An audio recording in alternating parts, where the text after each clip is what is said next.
Yan mga ka-agri, kukuha tayo ha. Sandali po, hintay lamang po. Kay kukuha po tayo.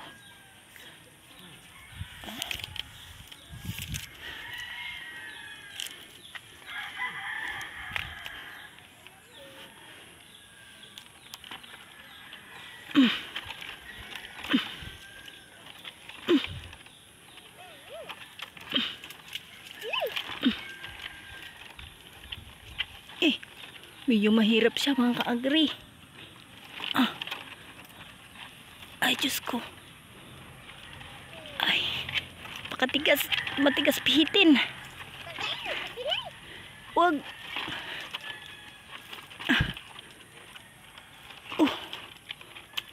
Oh my God.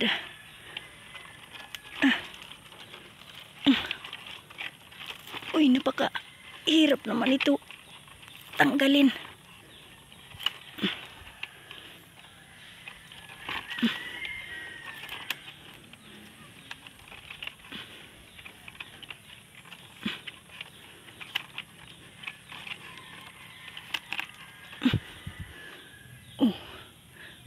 Ay, yan na mga ka-agri.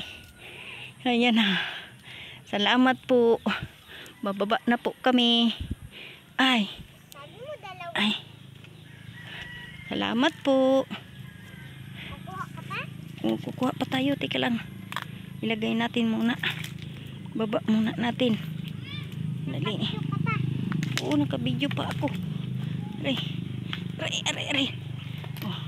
Oh, ito na. Oh. Hawakan mo. Hawakan mo. Tara. Tara, uwi na tayo. Tingnan natin kung may laman yan. Oh, dahan-dahan. Tara, dito tayo. Sige mga ka-agri. Punta muna kami dun sa walang putik kay. Maputik po ito dito eh. Masyadong maputik. Kaya, ay, naku. Dito tayo, Beng. Dito tayo magbaak nito.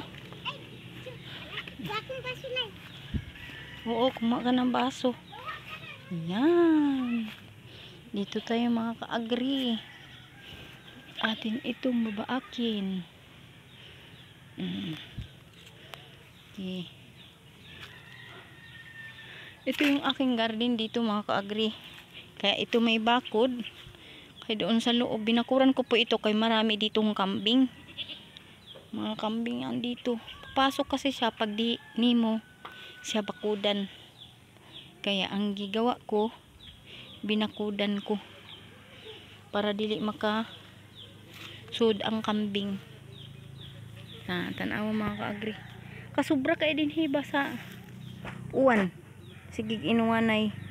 Halos tulo na kabuan inuwanay na diri sa among diri sa among probinsya, pero sa ubang lugar wa may uwan nang among mga kapitbahay mga ka-agri. Muna among mga silingan. Ray. Muni akong tanom. Kanina kaila mo ani mga ka-agri ani sagbuta. Ini. Ako ning gitanom kay damo ni siya pwedeng tambal. Herbal ni siya mga ka-agri ay herbal. Kani siya mga ka-agri ay ug na kay ubhon ka, may panuhot imong piang. Kani. Sige, hantod na lang diri mga ka-agri. Amo pa isa ning bukon ang butong. Yan na ang akong apo na si Amera. Ay, sige, bye-bye. Bye-bye po.